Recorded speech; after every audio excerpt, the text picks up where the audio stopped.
Welcome back everyone for part 2 of the Destiny 2 complaints tier list. We're just going to jump right into it and go ahead and get started. Next we have complaints that Bungie doesn't playtest the game.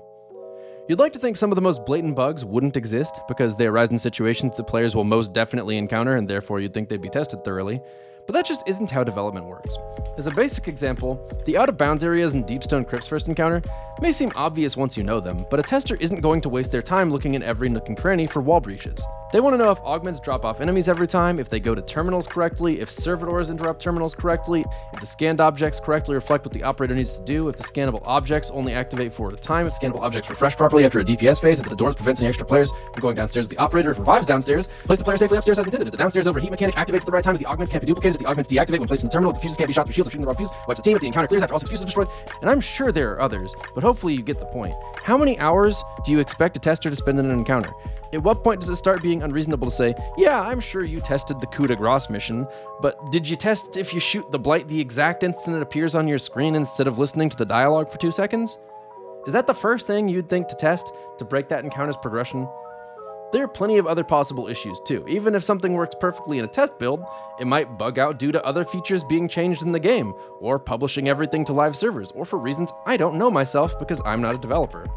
Maybe the bug was even found before release, but there wasn't time to fix it, or the fixes that were found created bigger problems, but the bug didn't ruin the entire update, so the update was still published. On the other hand, when there's something like cold snap freezes lasting 5 seconds on release, that's something that Bungie apparently decided was reasonably well balanced and released it, only to realize that when the scope of testing goes from a couple dozen players testing for a few hours each to the aggregate of tens of thousands of players testing for dozens of hours each, that maybe it was more out of tune than they thought, so it needed to be addressed, and they addressed it. Also, just so we're clear on this fact, more testers won't solve these problems either. There's no way you're going to test literally everything, and having a ton of people testing everything would just mean you need even more people on call to fix everything the testers found, or increased testing wouldn't accomplish anything and you just get a longer list of unsolved issues. Shocking as it may be, fixing issues takes time, and the people fixing issues could be doing other things. The bottom line here is that if you complain that Destiny isn't playtested, you might get some people who cheer you on because they're upset about similar things, but you sound like a jackass. This is an F-tier complaint because it comes from a lack of understanding and nowhere else. It shouldn't be a surprise that a game with content releases that strive to do unprecedented things every few months can't realistically have everything in perfect order on release.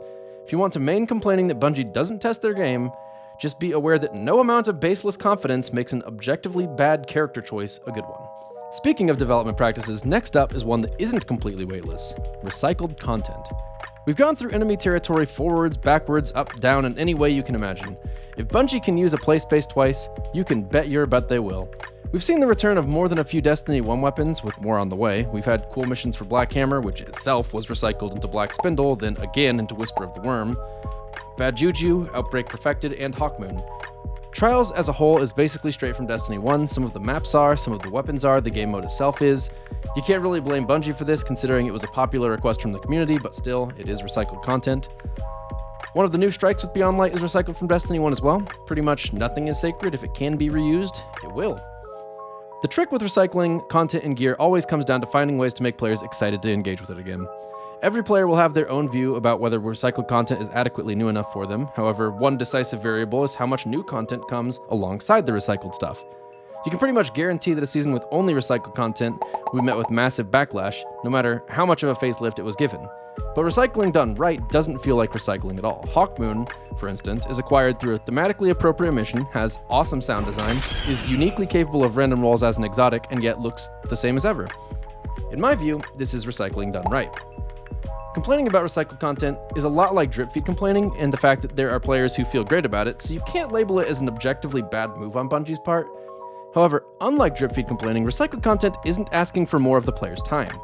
Since both complaints effectively criticize a lack of meaningful new things to do, they do have some synergy when placed in the same roster. Even so, recycled content doesn't hurt your experience, it just helps less than new content would, so it has lower offensive stats than drip feed complaining and only manages to be C tier, and even then only on account of the clear cost it has to new content. Next up, we have a powerful niche complaint: speedrunners getting the short end of the stick. Why did the Pit of Heresy out of bounds have to be fixed? It was so far out of the way that there's no way anyone playing normally would ever encounter it. This draws an incredibly thin line for what is or isn't acceptable when you consider that Leviathan out of bounds skips were never patched despite being essentially the same thing.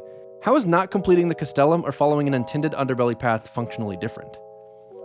Players used to be able to stand on top of mountaintop sticky grenades, which allowed for some unique speedruns through platforming sections.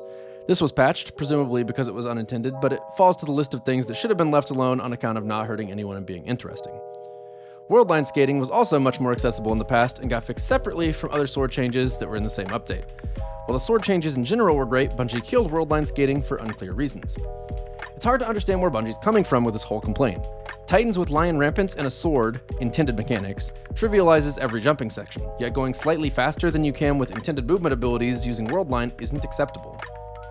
Riven gets cheesed for years as an end-game raid boss, and that's okay because it's not explicitly a skip, unlike the Pit of Heresy Out of Bounds, which is actually harder than the intended encounter and also only a mid-tier encounter. These changes probably have guiding principles like players can't have unintended abilities in their kits, but it feels like those principles are enforced arbitrarily every time intended mechanics are allowed to be abused. The clearest example here is that 3-peeking is still possible in Trials, despite being unquestionably out of the spirit of a competitive first-person shooter experience. How does that not fall under the umbrella of an unintended ability in our kit? Are we really going to argue that it's intended for our heavy weapon to be usable without ammo, but only if it's a sword? And to make matters worse, things that mess us up are allowed to stay in the game despite also being unintended aspects of our kit, like Ariana's vow not working with divinity or swords swinging through enemies. How do actively unfun things like that not decidedly take priority over Relic and Worldline skating? These sorts of anti-fun patches should be a last resort to players optimizing the fun out of the game, like, I don't know, if there were a raid boss that you just ignored all of its mechanics and swung at it with swords. It should not be a response to players finding ways to inject fun into experiences that they'd otherwise have no interest in. This is a powerhouse of a complaint.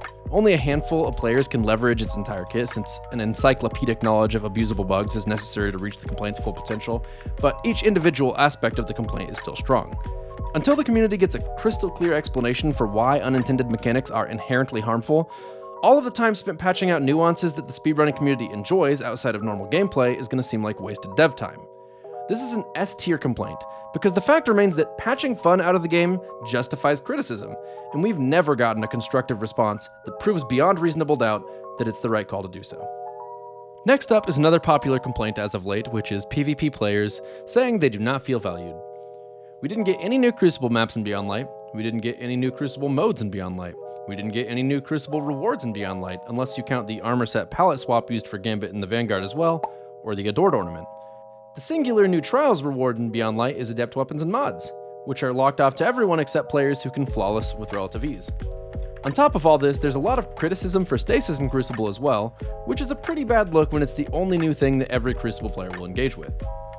I don't have much commentary to pin on this, because I think what I've just mentioned pretty well speaks for itself. Crucible has been neglected, and players who prefer Crucible as their mode of play are well within the bounds of reason to complain about it. I don't think it would be fair to expect Bungie to make changes to Stasis and Crucible just in reaction to dissension against it. I personally find it fun and enjoy playing against it, and I'm sure I'm not alone in that. But when there is nothing new, and the one new thing is as controversial as Stasis is, I think it's fair to say that Bungie has let their Crucible players down. All we can do is hope there's a plan in action for that, and we won't have to wait too long to see it happening. We've seen plenty of complaints from Crucible players that might deserve low rankings on this list, but voicing that Crucible players aren't being valued is a bona fide S-tier complaint right now. If you had told me that there would be a fall expansion with this little attention given to Crucible, I wouldn't have believed you. While we're still talking about Crucible, it's time for another Crucible complaint. Special weapons are overpowered. Primary weapons have been made stronger and stronger throughout Destiny 2, and now that we're at a point where 120 hand cannons are able to 2-tap with a damage perk up, I have a hard time thinking special weapons are truly overpowered by comparison. This is one of those complaints that varies based on the person saying it, but the funny part is it often comes with the implication that the truly overpowered weapons are the ones other people use, apparently. If you want to say specials are overpowered, to avoid sounding like a dingus, it's best to stay consistent and say they're all overpowered. Bungie tried to listen to complaints about special weapons being OP in Destiny 1, and continually reduced their ammo until Destiny 2 released without having them at all. This was the best sandbox we've ever had. Destiny 2 was widely regarded as being perfect on release. We should definitely complain that special weapons are OP, or we'll never return to the golden age of vanilla Destiny 2. Special weapons are actually... that was sarcasm. Special weapons are integral to the Destiny experience. It would be a bummer for special weapons to not one-shot other players. That would pretty much defeat the point of sniper rifles or shotguns on the spot. If we want to complain that special weapons are overpowered, we should instead be talking about primary weapons being underpowered, but that's not even really true right now, so maybe the larger problem, shocking as it may be, is that balance may not always be exciting for everyone. Not to say that Destiny is perfectly balanced, but saying that shotguns take no skill is a pretty big stretch in my opinion. One final thing to note is that even if it were true that special weapons were overpowered, they would be overpowered for everyone, and then it comes down to careful movement and shots between experienced players. That doesn't totally diminish the complaint, I realize, since if you're complaining that having two good players, they are forced to use special weapons rather than primaries is still an issue, but I'm just not entirely sure what a player complaining about that is asking for. I'm just going to go ahead and give this complaint a double F, because I am not emotionally prepared to have the special weapons brought low again, and I don't know why anyone would try and suggest that.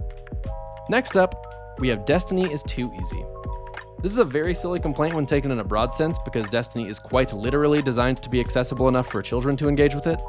It has boatloads of aim assist against enemies, and enemies firing at you aim like stormtroopers. Most of Destiny isn't supposed to be that hard. Players who complain about things like legendary lost sectors being too easy are also missing the idea of the intended audience not quite being at their skill level, and quite frankly, if skill is what you're pushing for, then you either need to attempt a self-inflicted challenge mode, or consider playing something more up your alley. Fine-tuning a good difficulty level for a game is not an objective standard. You base it on your audience, and Destiny is not going to crank up the difficulty of activities that are already more than hard enough for large swathes of the player base. If you really want difficulty in Destiny, there are definitely ways you can pressure your builds and skills. Speedrunning Grandmaster Nightfalls, solo raid challenges, handicapped build runs, and so forth allow players to engage with Destiny that's not too easy, if that's really what you're looking for. This is a D-tier complaint because it's clearly established that it has no place in the complaining meta, so you can't expect much in the way of results. Finally, last but not least, we have complaints that Trials is half-baked. The rewards for Trials on release were less than what was available in Destiny 1, while also having a more skilled player base and inferior cheat prevention tech on PC. The combined result was a total mess. The reward structure for Trials forces wins to get anything of value. Win streaks unlock gear that can then be acquired with tokens that expire at the end of the week to prevent hoarding. Without any incentive to play if you're not winning most games, since that's the only way to get flawless loot or enough tokens within a week to be worth your time, Trials has all but killed its own population. On top of this issue, cheaters are seemingly able to ruin the playlist for even the most skilled players, so nobody wins here, not even the best of the best PvPers. I'd say it's a major design flaw that a single red dot on your card sends you back to the beginning no matter how many wins you have. A team that can win 6 games shouldn't have to beat a team that can't win 2 games more than 1 time to get flawless. This chokes out the low-tier games with high-skill players. Flawless rewards are also underwhelming. Adept weapons are so much more difficult to farm than non-adept weapons that you'll usually wind up using a non-adept version with a better roll than an adept one with a bad roll. Glows that need to be reacquired every week are also exhausting to maintain. I don't think there's any good reason to go deeper than that on this complaint. The sheer prevalence of cheaters to this day on PC, combined with the unbelievably high average skill level of players, is a clear proof that the vast majority of players find nothing of value in Trials right now. And the loot is not that good either, which definitely doesn't help. I'm always going to say that Bungie has put the cart before the horse by putting so much emphasis on winning rather than playing. High stakes or not, nobody should play Trials for a few hours and leave feeling like they wasted their time. Complaining that Trials is half-baked, or any similar complaint, is a B-tier complaint. It fits in well with the strong complaint that PvP and its players are neglected in Destiny, but it's specific enough that it can still be useful in niche situations, and quite honestly, the fact that Bungie explicitly had a vidoc where someone mentioned that Trials was not half-baked, or they didn't want it to be, and then it was, is not a good look. Alright everyone, that's it. That's the tier list for Destiny complaints. Hope those of you out there watching have learned the optimal ways to complain about the video game you choose to play by your own choice of your own volition. And definitely be sure to offer your friends guidance if you notice that their complaint game is weak. We can definitely step up our complaining game as a community if we put our best effort into it. If you guys like this video, be sure to give it a thumbs up so I know to consider doing other similar content. Or don't. I mean, if I were watching this, I would probably not subscribe or like the video. Might comment if I felt personally called out at some point. Probably not. Alright, make sure that next video that's going to autoplay is worth watching. If not, definitely click something in the recommended feed instead. But this video is over. Okay, bye.